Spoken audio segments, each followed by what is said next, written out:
Hello, aujourd'hui vidéo pour parler du prompt. Alors qu'est-ce que c'est qu'un prompt?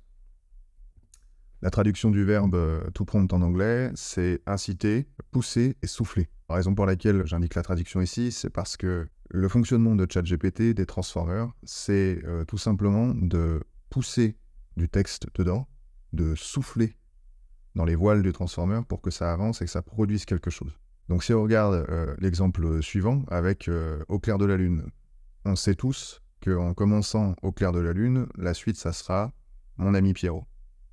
On le sait parce qu'on l'a acquis culturellement. En fait, pour un transformer, le fonctionnement est le suivant. Chaque mot de Au clair de la lune va être transformé en chiffres, passé dans une moulinette, le fameux transformer, et puis ChatGPT.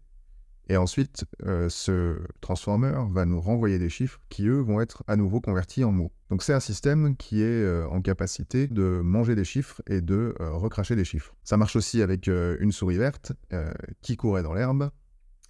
Évidemment, on connaît la suite et le système de ChatGPT, en fait, a appris, entre guillemets, le fait que cette séquence de chiffres, 9, 34, 28, 48, 17, autrement dit, une souris verte qui, en fait, doit être suivi par la séquence de chiffres 23, 13, 59, 93.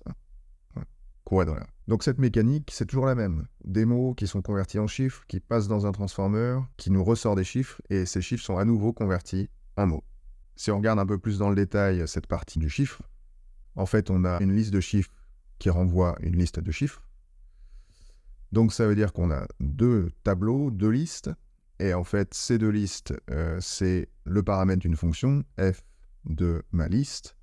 Je donne à manger à une fonction une liste de chiffres, elle me renvoie une autre liste de chiffres. Et donc en réalité, on peut résumer ça à f de x égale y comme ce qu'on voit au collège. Et en fait, f de x égale y, c'est ce qu'on appelle l'intelligence artificielle générative. Voilà, c'est aussi simple que ça, conceptuellement. Ce f, c'est ce qu'on appelle le transformer, donc ChatGPT, c'est un transformer.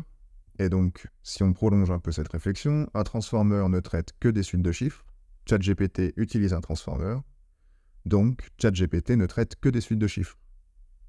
Ça peut paraître un peu contre-intuitif, parce que nous on lui parle et il nous répond, mais en réalité, derrière, c'est ce qui se passe. Voilà, j'espère que cette courte vidéo d'introduction sur les prompts vous aura permis de comprendre un petit peu plus ce qui se passe derrière la machine. Ciao.